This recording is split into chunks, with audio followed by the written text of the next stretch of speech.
When it comes to financial freedom and achieving financial freedom, a lot of people start off in debt. So the question we're going to tackle today is, how do you effectively manage debt while starting to build wealth? Hi, I'm Olivia Kirk. I'm Tim Urich. We're from Tier 1 Capital, and we're here to show you how to regain control of your money.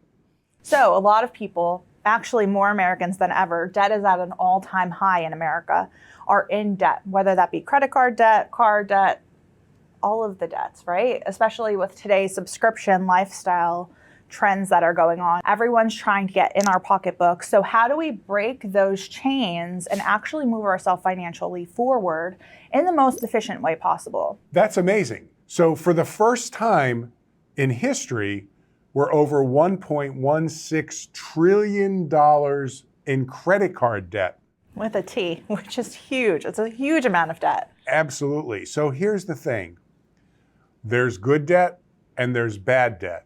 And the point is, how do you manage debt while also trying to build and create wealth? The first step there is to start saving, right? Which seems counterintuitive because you have this massive amount of credit card debt over your head.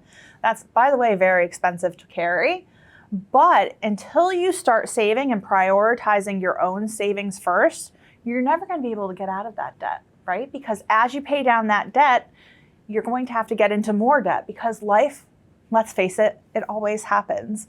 So by starting to save now, while paying down the debt, right? Redirect some of that debt payment to go to an entity that you own and control so that you are able to put yourself in a better financial position going forward, right? So hopefully you have some free cash flow there and you're able to start building that pool of money.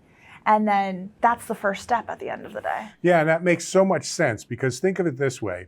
The reason you're in debt is because you don't have access to your own money. Mm-hmm. And if you keep paying down your debt, you'll never have access to your own money. Yes. So it's almost like you're getting out of debt to get back into debt, to get out of debt, to get back into debt, and you're not getting or making any progress. Yeah. And in some cases, I mean, especially after COVID, there was this lifestyle inflation because there was this influx of so many dollars into the economy. So we have that lifestyle inflation. But now as actual inflation is taking place, everything's becoming so expensive. So in some cases, it may make sense to do an audit of where your money is actually going on a monthly basis. Like I mentioned before, those subscriptions that we could cut out, those things that we're not actually using and getting our money's worth out of may need to be cut. And that's a great place to find some free up money as well. Again, another great point. Think of it this way. I just heard this statistic and it sort of blew me away. 80% of all the money that has ever been printed in our country has been printed in the last 4 years. It's stunning. It actually is stunning. So the value of our dollar has gone down so much in the last handful of years, literally. Which makes it even more difficult to get out of debt and even more difficult to save. But think of it this way. If you take all of your excess income and put it on debt, you don't have savings. If you take all of your excess income and put it in savings, your debt's going to grow because of the interest earning on the debt.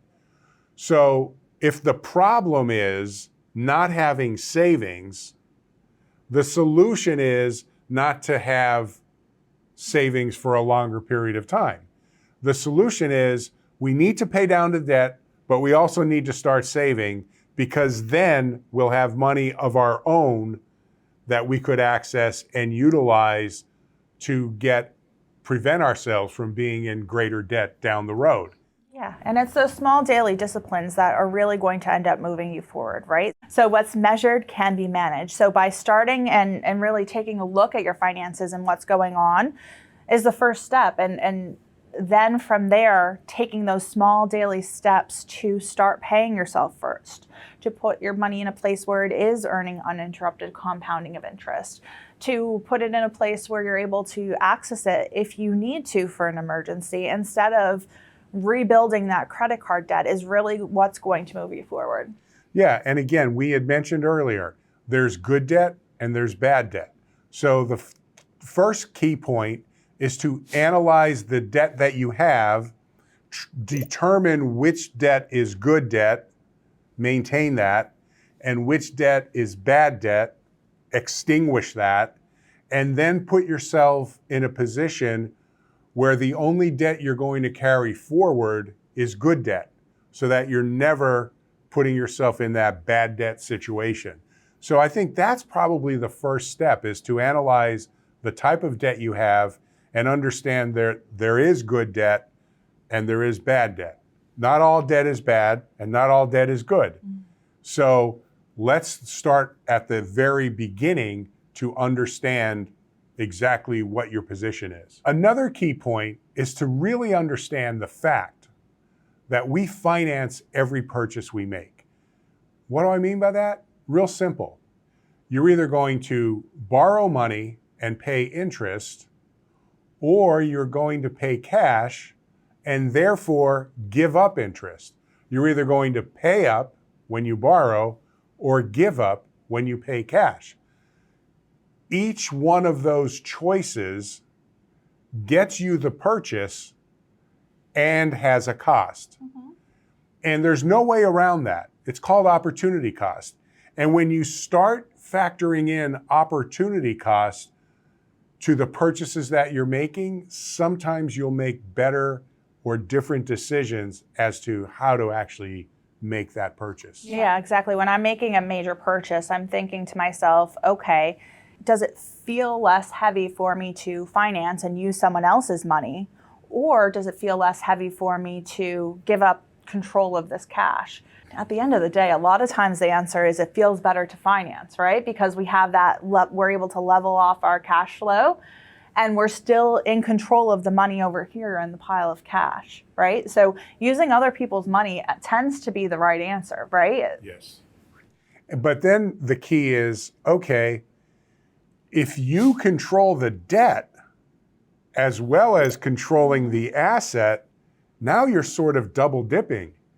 And that really lends to building more and more wealth over time. And more importantly, it allows you to build wealth quicker when you're in control of that finance function. Because you're building up an asset in one hand and you're paying down a liability on another hand, but you're never giving up control and compounding on this asset that you're building, right? So Exactly. It really does accelerate the process, which seems counterintuitive, right? So it seems counterintuitive that you could both save and borrow and pay off the debt all at one time. But that's what we're talking about when we talk about making your money as efficient as possible. How could we get $1 to do multiple duties? How could we get out of debt as quickly as possible so we're able to achieve our goals in the future without binding ourselves to the banks and credit companies? Exactly.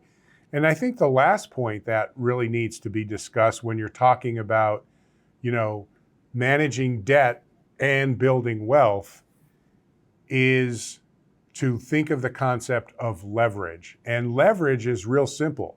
You want to use the least amount of your money to control the most amount or the greatest amount of assets. And that's the true definition of leverage. And that really positions you to be able to create and generate wealth. So when you're looking at this concept of effectively managing debt while building wealth, there's several key topics. Number one is the fact that you finance every purchase you make. Number two is the difference between good debt and bad debt.